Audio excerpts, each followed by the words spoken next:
Le but du musée de la Famenne est de présenter une sorte de panorama de l'histoire de cette région et de ceux qui ont habité cette région.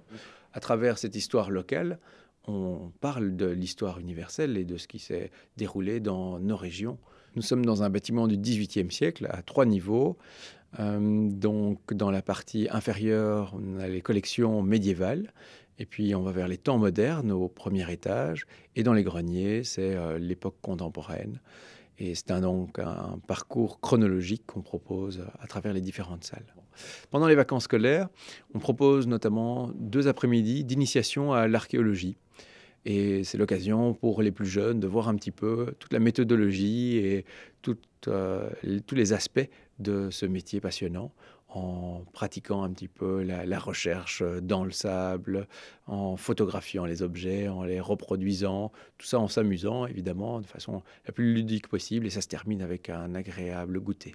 En fonction de ce que souhaitent les professeurs, eh bien, on propose des programmes particuliers, mais on a également des fiches types avec toute une série d'activités permettant de rendre la visite la plus agréable possible.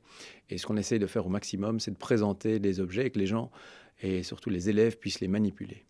Seulement, c'était fait avec ce genre d'appareil. Ça pose quoi comme problème? C'est très fragile, effectivement.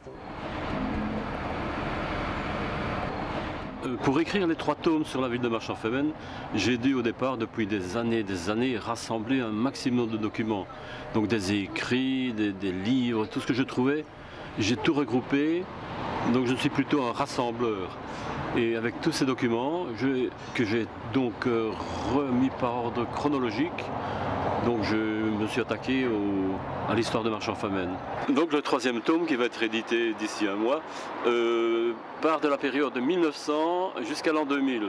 Voilà, c'est une période riche en rebondissements et en technologie de toutes sortes.